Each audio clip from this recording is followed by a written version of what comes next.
What's up, Study Squad? We back at it again with another video of Hoops Case Studies, where we study and analyze hoop cases at all levels, many leagues, and different eras. Point is, we discuss these many cases by researching the nets. This next player of parents named him after Penny Hardaway of the Orlando Magic, so he was destined to be a baller in the NBA. He is a rising star that just needs to find a home. This one is for Anfernee Simons, but I'm your host, Jay Chili, so without further ado, let's get it. So in the 2018 draft, the 24th overall pick was Anfernee Simons coming out of IMG Academy. He would be the third player since 2015 that was drafted out of high school, which was rare compared to the 90s and earlier 2000s. Before coming into the league, he played on to Team USA under-19 team. He struggled his first couple years in the NBA, which was expected due to the fact that he was such a raw prospect. His third year, he finally found his shooting stroke at 42% from the three and 80% from the free throw line. But in his fourth year, in the 2021-2022 season, it finally clicked for him at 17.3 points, 4 assists, and almost 3 rebounds a game.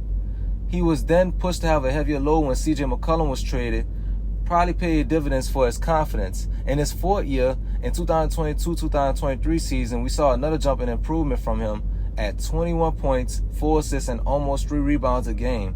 He's now been in trade rumors due to the logjam of guards they have on the Blazers. But let's say Anfernee finds a situation of being a starter long-term that naturally fits him.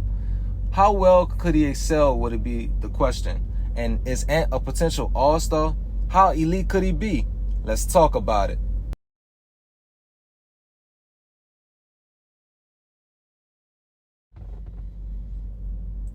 So Ant is a big combo guard standing at 6'4" with a 6'9" wingspan. He is a 3-level scorer that is an absolute torch from the three, freaky bouncy athleticism as he was the 2021 dunk competition winner.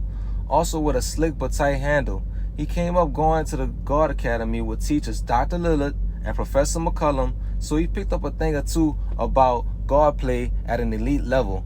Blazers took their time and developed him, and he has now become part of the Blazers' history of great guards. Simons has everything it takes to be a star in this league. He is an absolute bucket getter / generator. His passing is an underrated skill of his as well, as he could deliver any pass at any angle on the court. He has a good post-entry passes to pair along with drive and kicks. He could draw up so much attention from scoring that opens up the floor, but the fact that he is a willing passer will take him to another level in being a producer. His size permits him to be able to guard up at times, defending some threes in the league. I could see Ant becoming more efficient with his play when the game further slows down for him in his 5th and 6th season. He has shown that he has the clutch gene as well and has knocked down a couple game-winning shots. He's definitely going to be one of the young studs in the league for years to come, and I bet that he will get an all-star appearance in there as well. And final point. When Dame was out last year, he averaged 28 points and 6 assists a game as the lead guard. That's some pretty elite numbers.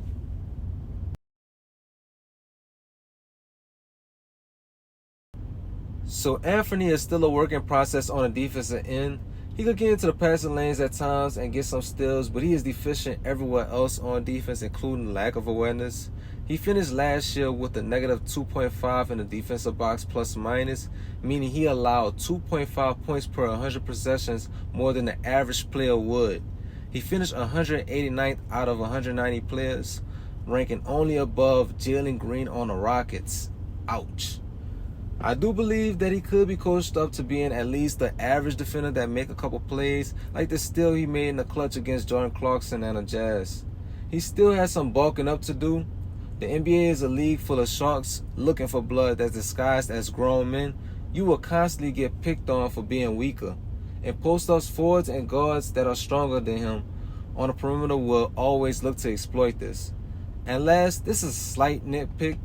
But on offense, he should work on being able to constantly score on the inside. He shoots 57% at the rim, which is league average, but elite finishers shoot north of 60% at the rim.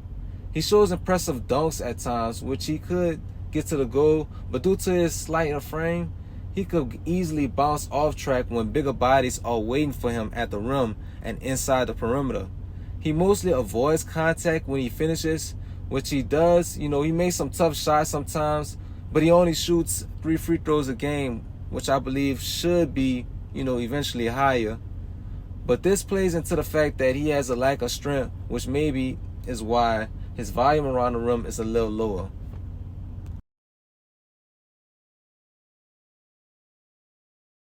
So I wanted to make a quick announcement. Basketball season is around the corner, and I'm still going to be highlighting some more players like Nick Claxton, Mark Williams, Tyler Hero, and a couple more young stars that I believe will take their games to another level.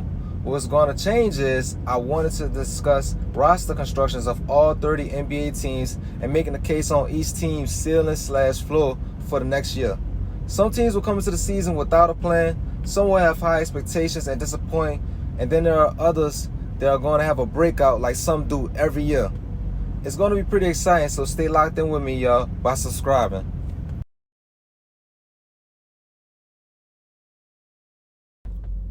So Ant loves Portland, and unfortunately due to a business decision that has to be made, he finds himself potentially on the outside looking in due to the future plans of their roster construction. Again, it's a shame due to the fact that he was raised there, but that's the NBA, and he'll need to be able to find a new home. I believe the best fit for score first combo guards like Anfernee in the backcourt are big, disruptive, versatile guards that can set up an offense and play make. I'm thinking players like Marcus Smart, Drew Holiday, Lonzo Ball. The talents offset each other as Anfernee lacks size, is a great spot-up shooter, off the catch, and effective on defense. It'll be interesting to see the next team Anfernee goes to if he is traded. If he's able to have a higher volume, I think he's able to make another leap in production. Then the case that will be needing studying after he's able to be the first option out of the backcourt would be, does he contribute to winning? We haven't seen him at this level yet, but I do think his talents will earn him at least 3 All-Stars in his career.